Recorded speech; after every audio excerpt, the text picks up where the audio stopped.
Hello everyone, this is Paul the Oaken Knight, and welcome back for the second turn, maybe the third turn also, of the 1941 playthrough of the Russian campaign, recently published by GMT Games, and going back to John Edwards back in the day in 1970s when he designed the original game. Where we left off, the Germans were romping and stomping in the northern part of Russia. Army Group Center and Army Group North have done a great job clearing out the Russians that were on the front line, only to be greeted by a newly formed second line, although it is not a powerhouse line. It is most definitely a makeshift line with a lot of three-point units cowering behind the river, with another unit, a four-point unit, sitting here in the gap and looking oh so vulnerable. Now, just as in real life, the Germans are going to have a lot of their infantry straggle back because they cannot keep up with the tanks as they go rolling forward. The tanks are running free in the countryside and trying to establish control of as much Russia as they can grab a hold of, especially the cities, because come the snow that is inevitably going to come, the Germans are only defending at full strength if they are in or adjacent to a city. Anywhere else, and they're defending at half strength during the winter. Not a good thing. In the south, where we have Army Group South and the Romanian Army Group, it is a much different story as the Russians held tough all up and down the line. They did not lose too many units. They kept all their big ones. And so now the Russians are firmly established in the mountains, blocking the way into the plains leading up to Kiev, as well as behind the river lines. So they are going to be tough to dislodge. And that is going to need to happen because if the Germans don't control at least one sudden death city, such as Kiev, by the end of the January-February turn of 1942, they lose in sudden death. The game is over. It's all over. So I think right now the key thing is to figure out how we're going to get the Germans fired up and actually doing something down here, because it is not going to be an easy thing. Unlike on turn one, the Germans are actually getting some reinforcements, and here they are. This would be for the first impulse. These guys are going to be entered probably by rail. One really good armor unit, as well as the first SS unit entering the game. And the interesting thing about this guy is that he stacks for free. So he can be a fourth combat unit in a hex, but maybe even more interesting, he's an SS unit, and SS units get rid of partisans within 5 hexes of where they are. So this guy can go a long way towards keeping rail lines open for other reinforcements to enter the map later. And then a medium strength German infantry unit and a Hungarian mech unit. And that's what we got for July 41. These two units come in August, which would be the second impulse move of the Germans' turn. What we have is a medium-strength infantry unit that'll come in Germany, and a Romanian infantry unit that will come in at Bucharest. Units may only rail during the first impulse, so these guys are just going to kind of sit there until next turn when they can catch a ride on a train, but at least they're coming. The big question is, where are we going to put these guys? Normally I like to put that big armored unit in the northern sector because he can do a lot of good stuff up there, claiming terrain and possibly threatening important cities. But I'm thinking right now for this particular game it might be better to put him and everything except for the SS unit in the south. The SS unit is going to keep the rails open in the north. Everybody else is going to try to beef up the south. I think that their best chance is probably to try to pound through these mountains in the south. Specifically, I think that the Germans are going to try to get rid of all 3 of these units in the first impulse. I think that gives them their best bet to get to Kiev. So to do that, of course, they've got their headquarters unit here, which will spawn off a Stuka because it's still in the still 1941, clear weather. But also we have Army Group Center, exactly 8 hexes away from this guy. And so he can actually send his Stuka down there. So between the 2 Stukas, and the lead unit here is kind of weak, even though he is doubled, The Germans might stand a chance of getting rid of these guys, so I'm going to have to count it off. And my current plan A is to continue to kind of ignore these guys because I don't see much future in trying to force that river right now. But we have to get rid of these guys in the mountains, and then maybe in a second impulse, actually, maybe even do an overrun. Who knows? On that 2-7, that weak cavalry unit that's in the hinterland. We'll see if it's possible. Let me go ahead and move some units, and we'll see what we can come up with. So the sole focus of the southern attack is going into these mountains, with one Stuka coming from Army Group Center and the other coming from Army Group South, boosting the odds of these mountains in the back to 5-1, but we just don't have enough Germans to do any better than 3-1 on that smaller unit in the front. It's a lot of stuff that the Germans are taking on, and, well, they're just running short of Germans over here. And finally, here's our reinforcements that I said we would be bringing in. That's that 8-point armor unit. It's not going to be of use in the first impulse. Probably not in the second impulse unless something survives in these mountains. But it will be around for the next turn. All right, well, here we go. Our first attack is going to come here. And it's a 5-1. 2, not a great roll. Defender retreat all over again. Oh man. And can't go that way through the Zoc. Only way to go is 1, and let's split them up. 2. That is very unfortunate. That's kind of the name of the game down here. All right, well, let's see how unfortunate we can be with the 3-1. The 5-1 was so much fun. How much happier can we be with the 3-1? 3, it's not that great. Oh, well, it's an exchange at least. We get rid of the guy. So we do an exchange. That means we're going to lose one Axis unit, and this guy is going to go away. The Axis has a naughty choice between getting rid of a 5-point infantry unit, one of the better ones, one of the stronger ones, or a mechanized unit. I'm going to go with the mechanized unit, and the Soviets lose the small armor unit. Both of those units are going to go into the replaceable units box for their respective alliances. And now we have the final 5-1 over here. See if we can actually kill a Soviet unit, one of the bigger infantry units. Oh, well, we did.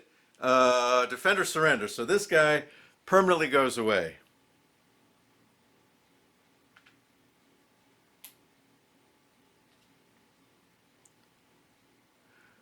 So this 5-point infantry unit is gone for the game. And so the Axis has cleared out these mountains, but this 5-3 survive going to make it harder to make more headway than there's already been made, but we'll cross that bridge when we get there. We now need to look at the northern troops and see what damage we can do there. So let's start with a 2-1 infantry assault on Minsk. It is surrounded, so that is going to help some. Retreat results will turn into surrenders. So let's see what happens. A 4, not too bad. 1, 2, 3, 4. Exchange. All right, well, they extracted a price from the Germans. This is our 4th Axis unit to go away. And the Russian unit in Minsk also goes away to the replaceable units. And the Axis opts to sacrifice this Italian unit instead of one of the German units that's there. So it's a weak unit, and of course, since it's an Axis ally, it doesn't get a second impulse move. So it's not a bad choice if you have to lose something. Moving on up to the north, or I guess to the west. Let's start with the 5-1 on this guy. At 5-1, every one of these rolls, for the next 3 rolls, we have just armor doing the attack, and every one of them can result in a loss of an armored unit, so this could be exceedingly bad. Remember, the Axis only gets 1 armored replacement a year unless they have success in the southern Russian oil fields, which we are light years away from. So almost certainly it's just going to be a single armored replacement coming in the summer of 42. All right, we need to get a little lucky here. The Germans have had a lot of unluck. Now they need a little luck. All right, 5-1. D1. Okay, so they eliminate the Russian unit and take no losses. And a Soviet 2-point armored unit goes away to the replaceable units. Next is another 5-1. So they did it once. Can they do it again? 5. Not bad at all. That's a DE, so if it was stacked, it would have eliminated the entire stack. It's not a stack, but it will eliminate the Soviet units that is there, which is another armor unit.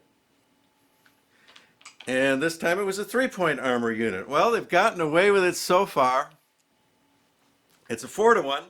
Still only one chance in 6 of taking a loss, but there's a chance of just getting a contact result, which was not there before. So they need to roll some dice. Here we go. 3. Okay. That is defender retreat. All right. They didn't eliminate it, but they got away with it. So this guy goes back 2. And right now I think getting him away from Smolensk is good. I want him out of there. I'm going to move him behind this other river line to be just out of the way. So he goes away, and there's just a 2-5 armored unit that could be overrun. Although as a second impulse, these armor units are only going to have 4 points of movement. Even if it is overrun, automatic victory, they're not going to get too far. But we shall see. All right. Oh, and we have one more. We have a 4-1 infantry attack over the river, just trying to make some headway towards the north. Nope. 4-1 contact. Well, all right, so they're going to get to re-rack this and do it again next time, and they already had the river penalty, so it's just going to be the same thing all over again unless some other guys can get over here to join it, which I see they're fully stacked. It's unlikely they'll be able to do, so they'll probably just do this 4-1 over again in Impulse 2. All right, that's it for the Axis Impulse 1 of turn 2, and now we're on to the second impulse. I'm just going to go ahead and move guys to try to push this forward. So the movement in the north, more infantry bucked up on the river line to try to breach it to get towards Leningrad. Headquarters get to move in the second impulse, and they do have a combat factor, and it's amazing how many times that you find yourself one combat factor short, and you can throw in the headquarters to get that last point, and it happened right here. Going over to the towards the south, the panzers just went nuts going after Smolensk. And looking a little bit over to the south, we see a couple of the Panzer Corps did some open field running towards Kiev, which they actually could get there with some clear weather. Actually, possibly with mud, but there will be Russians in the way, so that would be too much to hope for. Looking at the southern attack for the second impulse, more interesting things. We have a lot of armor down there that couldn't get anywhere to be in contact with the enemy. The problem is that there were the mountains here. They would stop as soon as they entered, and so they couldn't get past the mountains to make contact with these guys. So it's kind of a light attack. And then scooting around the mountains, they couldn't even get over here to help. So we're going to have to suffer a 1-2 attack from that stack on those 2 units that are also behind the river. So that's 11 points, doubled to 22, and the Germans managed to scrape together 12. And this is pretty bad because there is a 1 in 6 chance of this entire stack dying, which would be an absolute disaster for the Axis. So they're having to do some things that they really don't want to do to try to salvage themselves out of this situation. But they need to move forward. They need to push. They have to.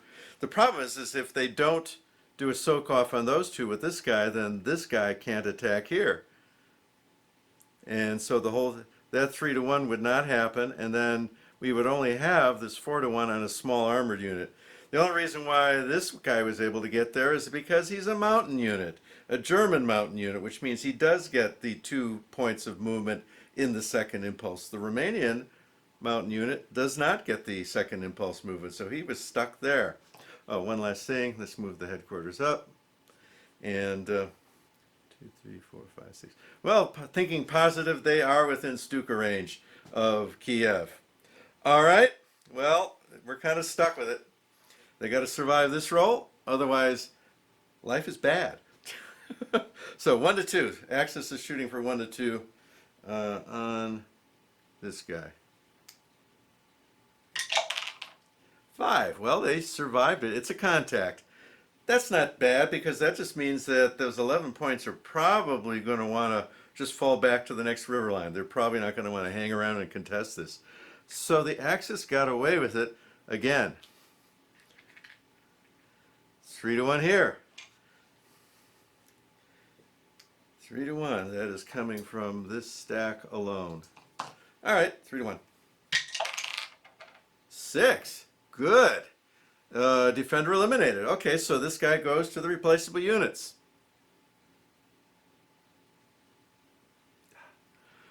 5-point unit finally goes away. And now, lastly,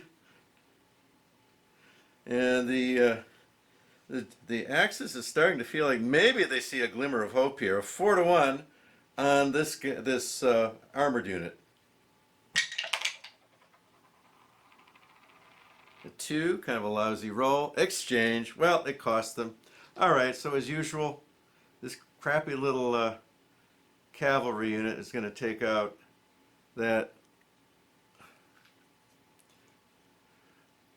This crappy little cavalry unit is going to take out this less crappy German infantry unit. The Germans have taken 5, well, Italians 1 loss, and Germans 4. So they're paying for this. But at least there's a small glimmer of hope. They managed to get rid of one of these larger infantry units, cleaned out this whole mountain range, and took out a cavalry unit? They took out a small unit in addition as a special bonus. And so now we'll take a look at doing the attacks in the north. All right, the Axis has 3 attacks up here in the north, the number being 3, air, the other side you see. 7 to 1.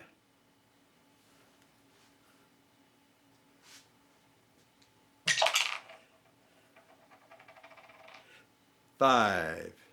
D1. Okay, so he took out the defender of Smolensk, which is a good thing. They're going to need that city for supply. They're going to need that city for keeping guys from being halved in the winter. So it's kind of a winter quarters, a winter bivouac place.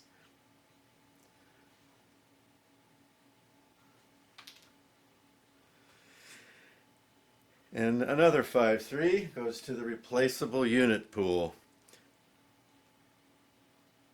Now a 3 to 1 here. 3 to 1, infantry assault over the river. 2, not that great. Contact. Boy, they're fighting for that river. We don't want to give up that river. 4 to 1.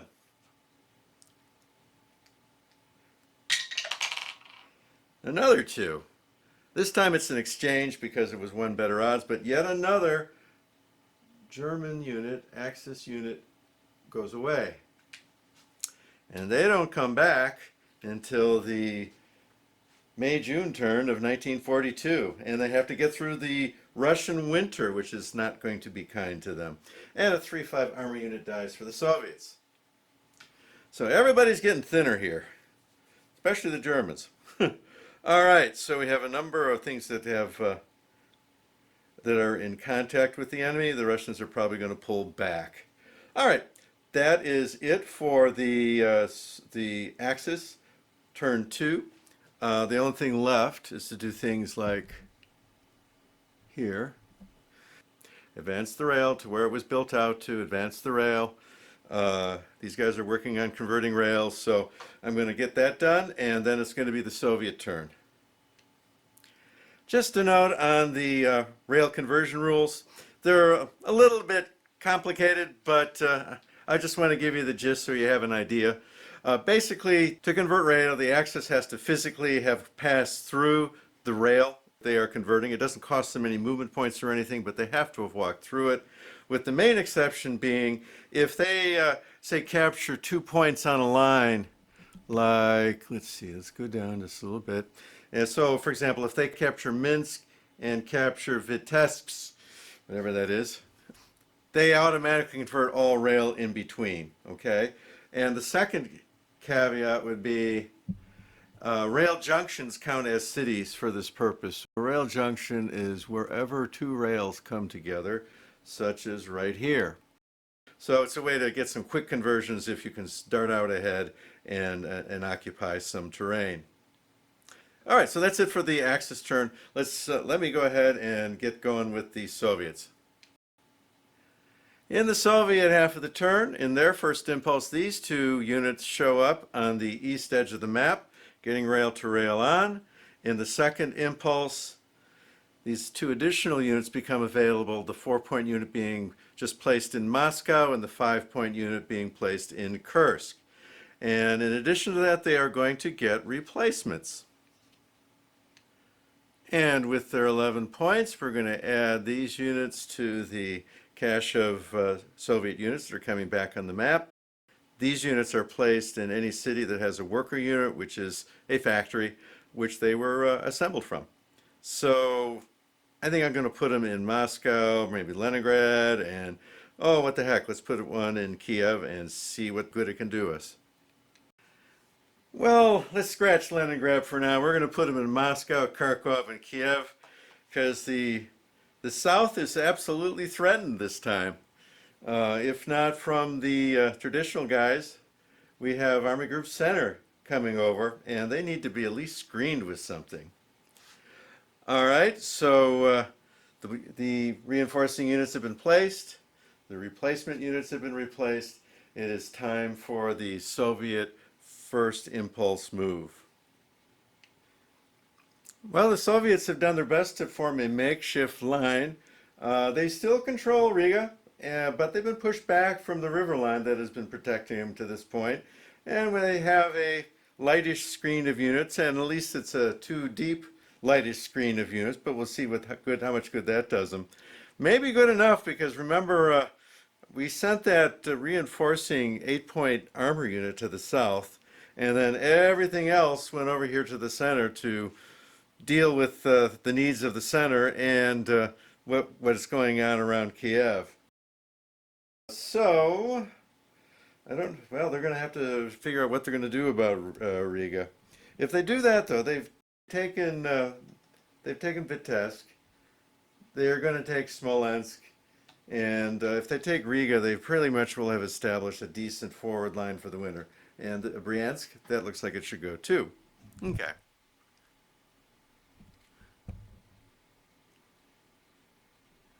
And here we see how the Army Group Center and all the panzers that started in the north have kind of done their job. Fanning out.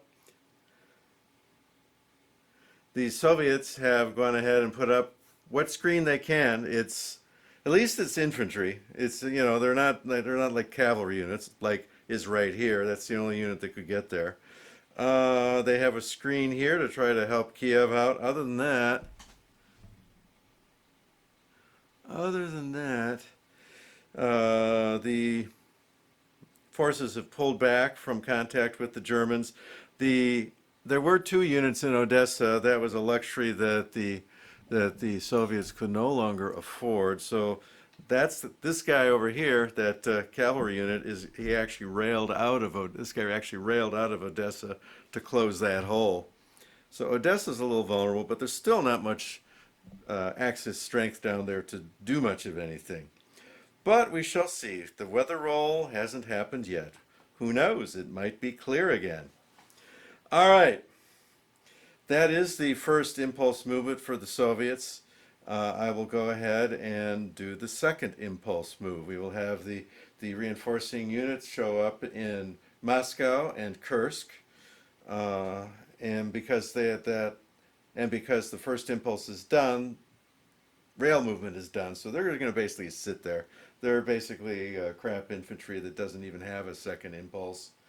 There might not even be any moves for second impulse. Like looking around, I don't see anything. I think we're just going to put those two down and call it a turn for the Soviets. So play moves on to the third turn, which is September-October of 41. And for the very first time, we have a weather roll. And it basically comes down to 1, 2, 3, it is fair weather, like it has been so far, and 4, 5, 6, it is light mud, which is not the worst weather in the world, but the worst thing about it is that you only get one Stuka, and it slows down your armor somewhat. Okay, it's not horrible, but light mud will reduce the number of Stukas from 3 to 1, and this will be the very last time in the game that the Axis can have 3 Stukas. Getting into 42, they're only going to have 2, and it just keeps getting worse from there. All right, so there are no modifiers to this die right now. In the future, there will be, but right now, this is like one of the most important die rolls in the whole game. The Soviets are back on their heels. The Germans are praying for clear weather, although that will modify the die roll towards snow in the next turn. Weather rolls have what they are, plus a running total of modifiers going all the way back to the beginning of the game that add up to modify the weather roll to the better or for the worse, so that if you get better than average weather in a certain turn, you are going to have a modifier that makes it more likely you'll have bad weather the next time you roll, and vice versa. In my play of this game so far, which is probably a good half a dozen times through the first year of the war, maybe a little bit more, just because I've been learning the system, and yeah, it's been more than that. It's probably been more like 8 times through. I have yet to see the Germans make the clear weather roll here. I always get light mud. It's just a curse. It's a thing that happens to me. So all right, well here it is. The weather roll 1, 2, 3 is clear weather, but we'll make it more likely for bad weather next turn, which is not an unlikely thing as it is, or having light mud. Here we go. A 5. And of course it's light mud. I have never ever gotten a clear weather roll on this turn, but since that is the historical weather, I guess I shouldn't cry too much. All right, so what that means is that there will only be 1 Stuka this turn available to the Axis. Axis armor and mech only goes 4 hexes on their first move. Okay, on their first impulse, instead of having 7 movement points, they'll only have 4. Everything else is the same. Okay, so as far as map, okay, you're not going to be able to have these sweeping movements. And for example, there's no way that these panzers over by Smolensk are going to be able to swing around and help Kiev. 1, 2, 3, 4. Likewise, that guy can't. Only one panzer from Army Group Center can actually get in a position to directly help Kiev, but it's blocked, so it's not going to be strong enough to do it. The weather is going to prevent help from the north coming to help Kiev. So the Germans are looking at a sudden death loss in January, February 42. But we'll see. All right, so it's going to be up to the guys that are in the south to pull this off. 1 Stuka, that's it. No modifiers on the rolls for next turn. The next thing will be reinforcements for the Axis. The reinforcing units for the Axis are 2 medium-strength infantry units and an Italian who, well, it's an Italian. So I have placed the reinforcing units to be able to be railed on. Remember, there were 2 carried over from the prior turn for the second impulse. They're also back here. Technically, the reinforcements that are coming on this turn get free rail. The guys that entered last turn but weren't able to move because there was second impulse when they showed up, so they had no rail, are going to have to pay using railroad movement chits, of which the Germans have 6 of them, except for snow, in which case it's cut in half. All right, so it's time to move the Germans' first impulse. So in the north, the Axis are attacking over here in Riga. They managed to finally combine two stacks to do that. Note that this what dotted white hex site here means that you can't attack across it. You can't move across it, can't attack across it. So this was never available to the Axis to try to push into Riga, but since they got them back from the river, they can do it. They are doubled on defense, but they're not as strong as the guys coming in. To allow this unit to attack from this hex, this guy had to be attacked as well because of the zone of control. So he's being hit at 2-1. And up in here, we're securing control of Smolensk with a 4-1. And over here in the gap, which we never were able to really shoot through, another 4-1 to clean those guys out as well. And moving a bit south, we can see that the panzers that had stretched out to this area were forced to pull back. They actually were under threat.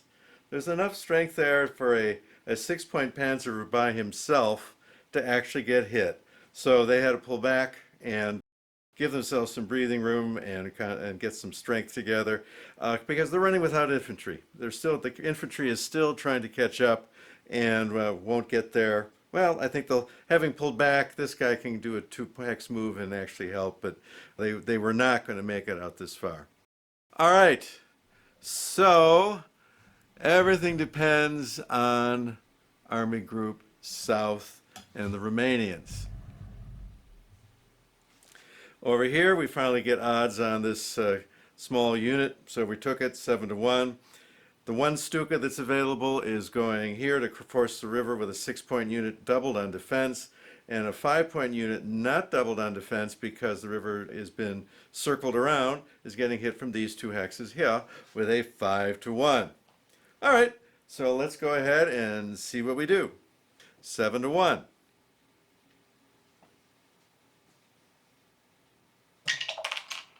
A 5, that is a defender surrender. So this armor unit picks up and he goes to the surrender box. He is done for the war. Okay? And we have the 5-1 here, was assisted by the Stuka from the Army Group South headquarters. A 2, defender retreat. Boy, we just are having the darndest time killing these guys. All right, well, he's going to go back 2. And once again, we keep him off the rail so that he doesn't have so much flexibility. And we're on to the second 5-1. No losses for the Axis. 5. Okay, that's going to do something. Defender eliminated. All right, so this guy is replaceable, but he goes away. All right, moving to the north, we'll take care of the attacks up there. And resuming with the 4-1 by Smolensk. 4. D1. So the unit goes away to the replacement box. And his buddy. 4-1. 3. Defender retreat. So he survives. We push him back. Oh, I think we'll push him back into the trees. Open this up. So that 4-point unit is pushed back to the trees. All right. We've got a 2-1 here, kind of a semi-soak-off. Not great odds, not horrible odds. 2-1 is kind of, it's equally likely that something bad is going to happen as something good. So here goes. A 3 is not too bad. Let's see. Contact. All right, so they're in contact there. Once again, the Russians are fighting very hard for this river line. What is that, the third or fourth contact we've had over here? But what they really want to do is take Riga. 3-1. Oops. Attacker retreat.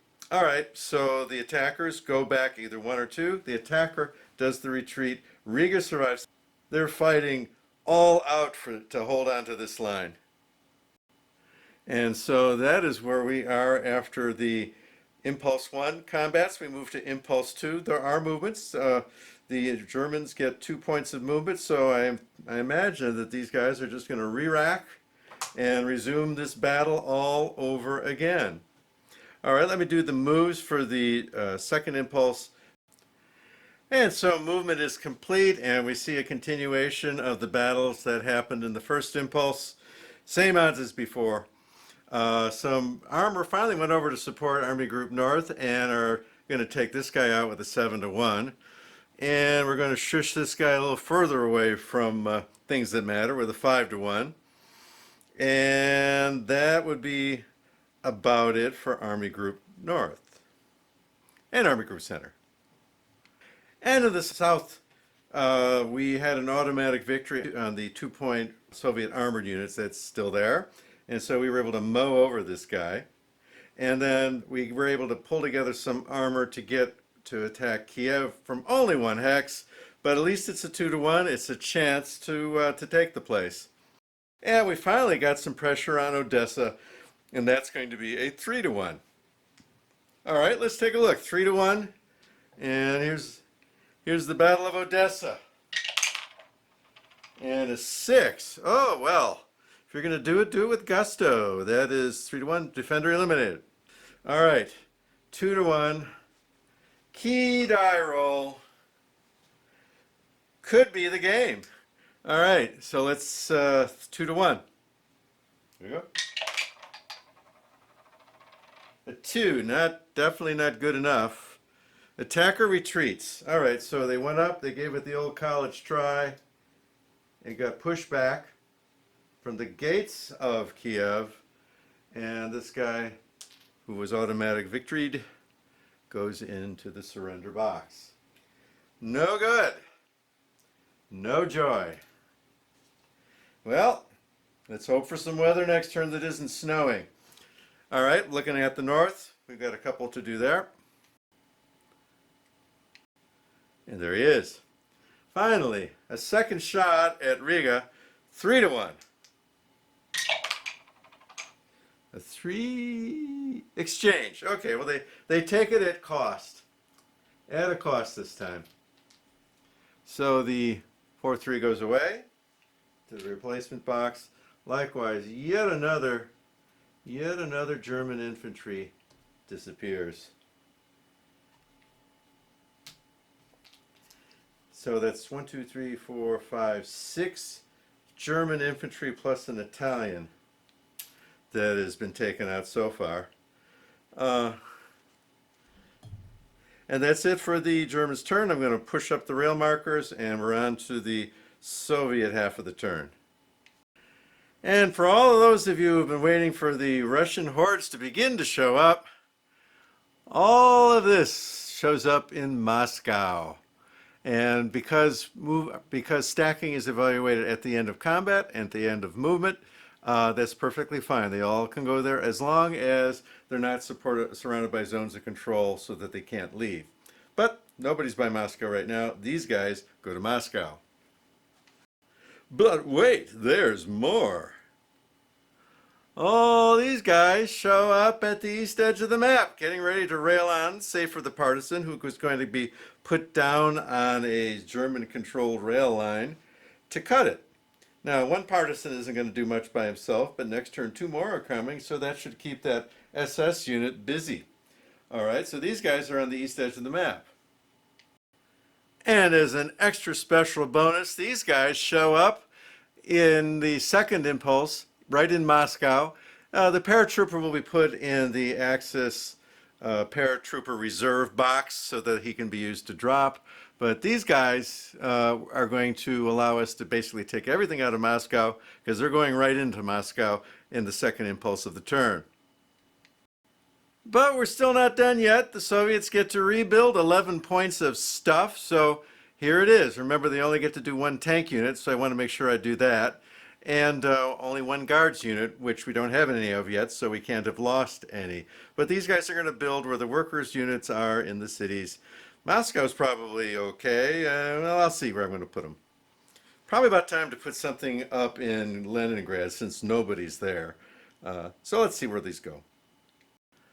Well, the Russian hordes are finally starting to show up. So let me go ahead and get them out there on the map into where they need to be. We're going to do the first impulse movement for the Soviets. And I went ahead and did both impulses because really there's no second impulse move that the Russians are going to be doing. Basically, they're screening out here, fell back a little bit, and continuing to screen Leningrad. We've now got a guy behind the river. So we put a little bit of reinforcement up here. Meanwhile, all these units that were in Moscow and then coming in via rail are all kind of screening off the front here. We have a guy back here behind the river just in case. And these guys are doubled in the mountains. These guys are behind the river. And we're protecting Tula, which is also a sudden death city. Down in Kiev, it's been heavily reinforced. And it's not looking good. They needed that 2-1. They really, really needed to win that 2-1. And it just didn't happen. It just didn't happen. So, for the most part, the Soviets have stretched out in a single line. They know that the weather is starting to close in. The best it can be is light mud. It could be heavy mud. It could be snow. So there's really they're not expecting the Germans to do a whole lot next turn. Light mud would be inconvenient, but I think they can take it. What light mud would mean is they get another crack at Kiev, because their one Stuka would no doubt go there. There's nothing to stop it if they get light mud. Heavy mud, they don't get the Stuka. Or I take that back. I'm looking at the chart. Heavy mud, they get it. It's only snow that stops it. So they have a chance to get mud weather that will give them a Stuka that would most likely let them take Kiev. But we're going to see. This is the end of the September-October turn. It would be turn 3. We've got November, December coming up. The weather's getting worse. And we'll see what happens then with a critical weather roll. All right, guys. I think that's enough today. We've got into turns. If you've enjoyed this and you're not a subscriber, please consider hitting that subscribe button to help support the channel. Go ahead and hit the notification bell so you get notified of when I put the next installments out, and a thumbs up is always welcome, as are comments. If you're already a subscriber, thank you, and I hope to continue doing all this good stuff that you're spending your time watching. And I guess that's it for now. So this is Paul, the Yoken Knight, simply wishing you all a pleasant evening.